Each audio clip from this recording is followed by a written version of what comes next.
La apuesta de AMLO por una verdadera austeridad. La austeridad implica sencillez, moderación, seriedad y moralidad. El diccionario de la Real Academia Española define austero como severo, rigurosamente ajustado a las normas de la moral, y como sobrio, morigerado, sin excesos. Durante décadas, los neoliberales se apropiaron de manera hipócrita y engañosa de este término. Bajo la bandera de la austeridad, saquearon al erario público, endeudaron la nación, inflaron la burocracia y empobrecieron al pueblo. Utilizaron este digno concepto para intentar revestir sus fechorías con un halo de supuesta moralidad.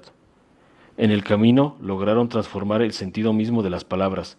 La austeridad dejó de significar moderación para transformarse en un concepto identificado con el recorte al gasto social. Bajo la influencia de la ideología neoliberal, muchos hoy entienden la austeridad como equivalente a la reducción de los apoyos para los más necesitados, en lugar de su sentido originario, de la limitación de los excesos de los más privilegiados. La apuesta de Andrés Manuel López Obrador por una verdadera austeridad entonces no lo acerca al esquema neoliberal, sino justo lo contrario. Su rescate de la definición profunda y originaria de la palabra es una de las claves de su rompimiento con la ideología del viejo régimen.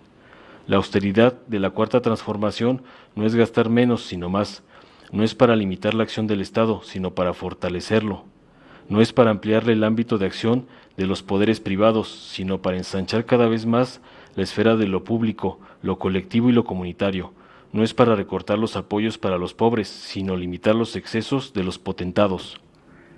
No hay una sola palabra de la Ley de Austeridad Republicana ya aprobada por la Cámara de Diputados o el memorándum correspondiente, emitido el pasado 3 de mayo, que hable de reducciones en el gasto social, educativo o de salud pública. Al contrario, la finalidad de la ley es precisamente generar ahorros para poder gastar e invertir mucho más en esos ámbitos.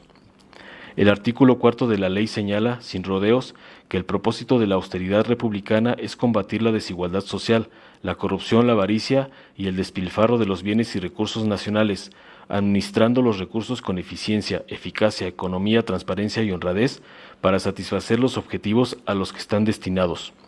El artículo 7 dice explícitamente que quienes apliquen las medidas de austeridad deben abstenerse de afectar negativamente los derechos sociales de los mexicanos, así que los funcionarios públicos que utilicen la austeridad como pretexto, al estilo de Germán Martínez, para no desempeñar efectivamente sus labores, podrán ser sancionados por la Secretaría de la Función Pública una vez que entre en vigor la norma. Es importante insistir que tanto la ley como el memorándum hablan única y exclusivamente de reducciones en los gastos burocráticos y de administración. Se eliminan la multitud de nuevas direcciones generales adjuntas creadas desde el sexenio de Felipe Calderón. Se acaban con todos los asesores y la gran mayoría de los choferes. Se prohíbe la adquisición de nuevos vehículos. Se reduce drásticamente el gasto en papelería, viáticos, viajes, telefonía celular y la subcontratación de servicios a terceros. Simplemente mienten y engañan quienes quieren responsabilizar a la verdadera austeridad moral y republicana de López Obrador por las consecuencias de más de 3 décadas de política de supuesta austeridad neoliberal que han diezmado las instituciones públicas y los programas sociales del país. La falta de medicinas y equipamiento médico, las malas condiciones de las escuelas públicas, las limitaciones con respecto a la inversión en ciencia y tecnología, así como la violencia de la pobreza extrema en que se encuentran millones de mexicanos, no son resultado de la ausencia de choferes, asesores, viáticos y viajes internacionales, sino de 6 sexenios al hilo de presidentes más interesados en cumplir con las exigencias de las calificadoras internacionales que en satisfacer las necesidades del pueblo mexicano. Informó Mr. Político. Nos vemos en el siguiente video.